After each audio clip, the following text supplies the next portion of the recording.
In 1971, this industry sold 495,000 snowmobiles in a single year. 1 year, 500,000 sleds.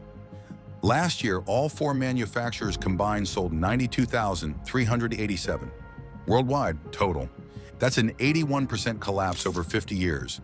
It wasn't the weather, it wasn't the economy, it was the industry itself, the manufacturers, the boardrooms, the suits who never once rode a sled in their lives. They destroyed the snowmobile empire. By the end of this video, you'll understand exactly how that happened. The overseas deal that wiped 30,000 buyers off the map in a single week. The pricing trap that locked your kids out of the sport before they ever got on snow. And the one move that still exists right now, if anyone in that industry has the guts to make it. Stay with me. Let's set the table fast because you probably know the golden era. Late 1960s. The snowmobile stops being a utility tool for trappers and farmers. It becomes a consumer product, an industry, an obsession. By 1967, 45,000 sleds sold in North America. Then triple that in 1 year, then triple again. And every machine shop in Wisconsin and Minnesota that had ever welded anything is suddenly in the snowmobile business. Rupp, Scorpion, Sears, yes, Sears sold snowmobiles. John Deere got in. Mercury Marine, the outboard motor company, built the Snow Twister. At the peak in 1970, there were over 120 active snowmobile manufacturers in North America. 120. And then the oil embargo hit in October 1973.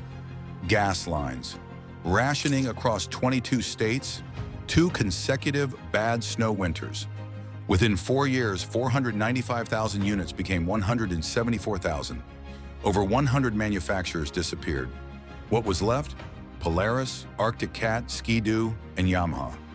The big four. The ones with financial depth to survive. And right here, this is where the story people think they know ends. And the real one starts. After 1975, the big four got a shrunken market, a traumatized industry, and zero margin for error. The right response would have been to go deep.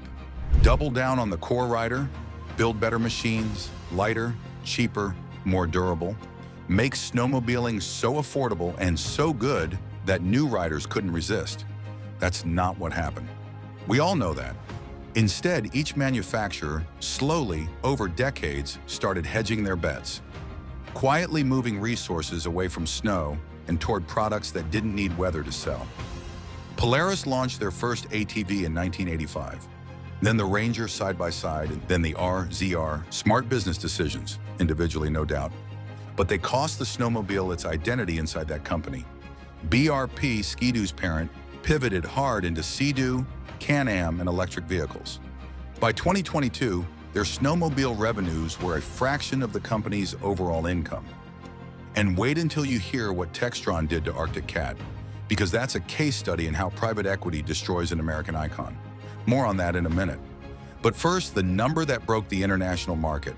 Not most people who talk about the snowmobile industry's decline focus on North America. Fewer new riders, warmer winters, high prices, all true. But there's a piece of the collapse that almost nobody mentions. Russia. Before 2014, Russia was logging 30,000 snowmobile sales per year. That's a serious market. Siberia, the Urals, the Russian Far East, that's real brutal riding country. Real working machines. Then Russia invaded Crimea in 2014.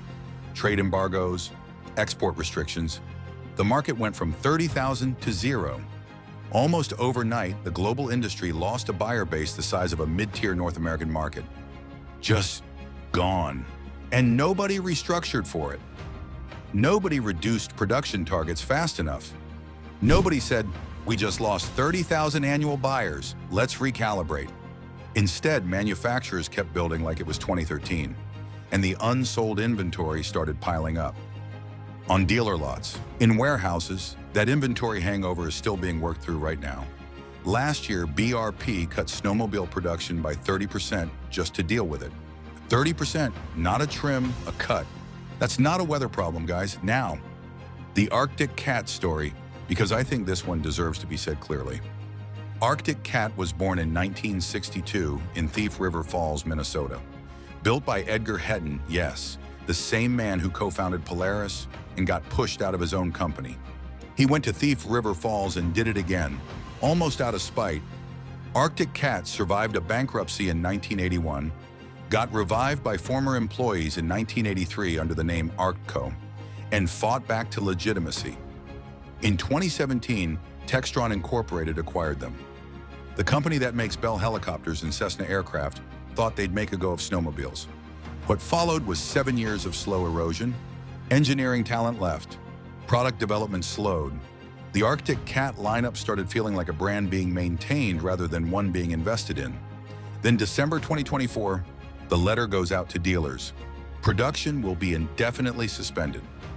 Both the Thief River Falls plant, 530 workers, and the St. Cloud engine facility, 30 workers, shut down.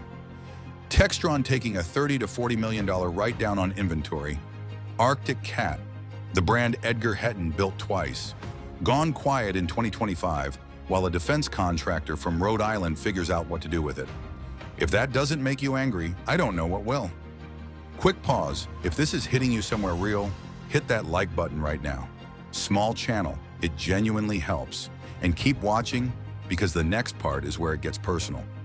The dealer network, the local family-owned shops that kept this sport alive for generations, has been in serious decline. When manufacturers started prioritizing ATVs and side-by-sides over sleds, the snowmobile-specific dealers got squeezed. Some got pressure to carry full power sports lineups they couldn't afford to stock. Mostly lost their territory to larger multi-line mega dealers. The independent guy who'd been running a snowmobile shop in rural Michigan since 1978 knew every trail, knew every regular customer by name. He simply couldn't compete with a consolidated dealer group carrying 20 product lines. And right now in 2026, the dealers who survived that consolidation are drowning in unsold inventory.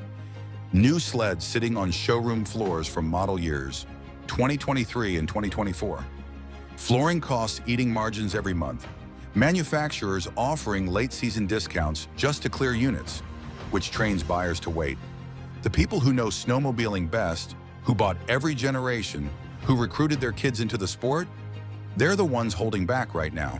And they're not wrong to. I support them. Let me be honest about climate, because I know it's an argument.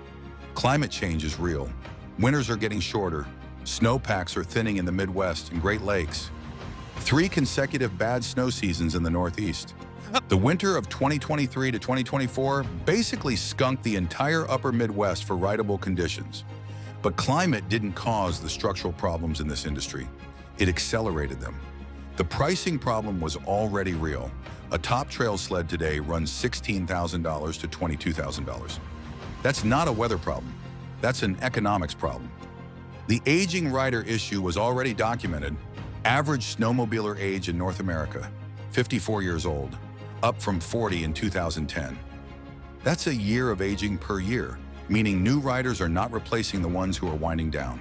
The dealer consolidation was already happening. The manufacturer identity crisis was already baked in. A bad winter just forces all of it to the surface at once. It removes the buffer that good snow years create. It shows you what the business actually looks like underneath, and what it looks like in 2026 is fragile. Yamaha is out. They'll sell Arctic Cat machines under the Yamaha badge through a supply deal, but Yamaha as a snowmobile builder is gone. Arctic Cat is suspended, looking for a buyer. Polaris had an 82% earnings drop in Q3 2024. Stock went from over $110 to $51, 10% of their entire workforce cut. BRP is cutting production by 30%. That's all 4 manufacturers in serious trouble, simultaneously. I want to spend a minute on the price thing, because it connects everything. The industry keeps pointing at soft consumer demand and macroeconomic headwinds in their earnings calls. That's not true. It's just a polite way of saying we built ourselves into a corner. Every generation of sled got heavier, more electronically complex, more expensive to produce, more expensive to buy, more expensive to service.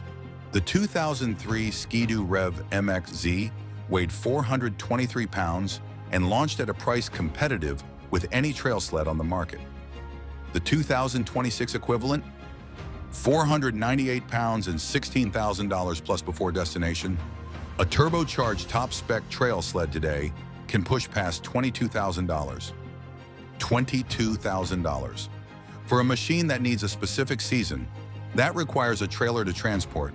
That has $200 annual registration. That needs storage. That gets serviced at a dealer with proprietary software. The 24-year-old guy who might have gotten into snowmobiling if a decent entry-level sled existed, he's out. He's not in the sport. He never got in the door. That's not just a lost sale, mind you. That's a lost future buyer. A lost recruiter of other riders, a lost trail club member.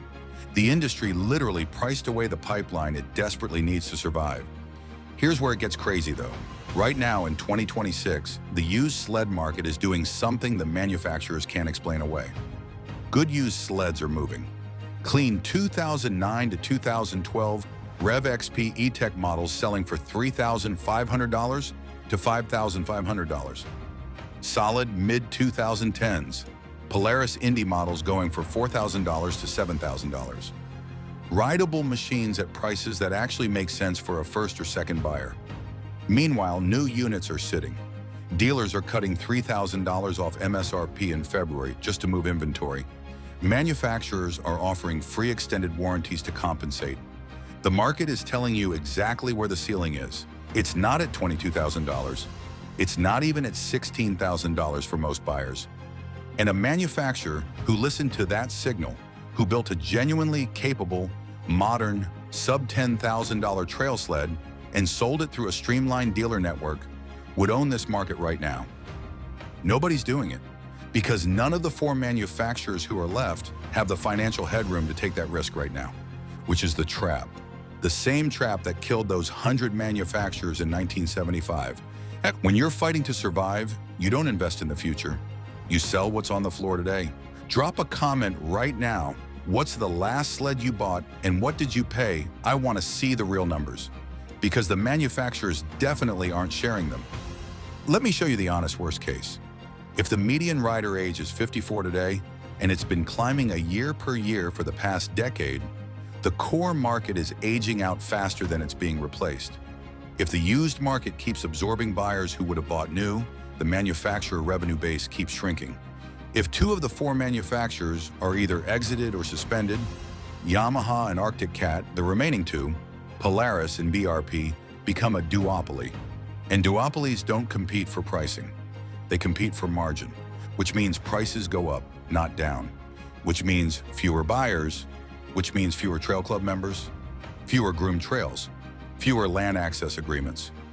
In Michigan, Wisconsin, Minnesota, and the UP, communities that run on snowmobile tourism, the local bars, the warming shacks, the gear shops, the economic impact of this decline is already showing up. The industry itself says snowmobiling generates $26 billion a year in economic impact in the US alone.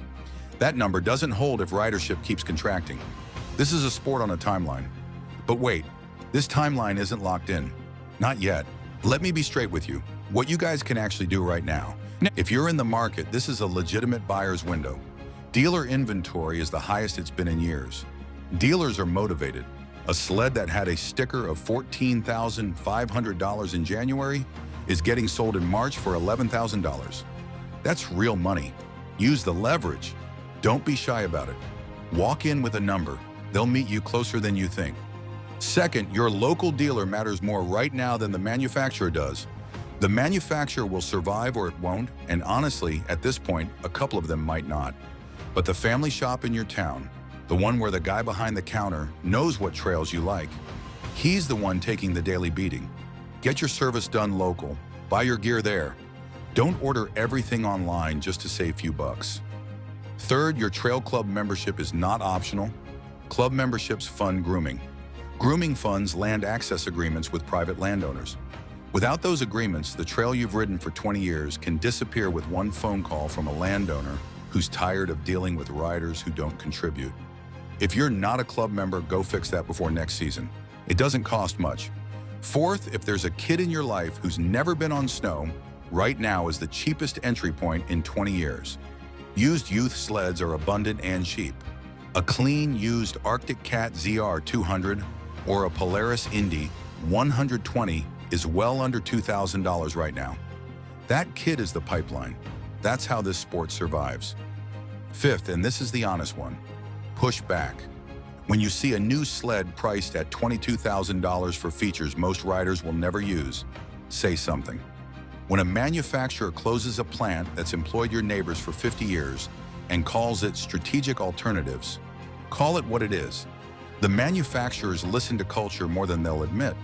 When enough riders make enough noise about what this sport is actually worth to them, not in press releases, but on trails and clubs, in comments, it reaches the people inside those companies who still care.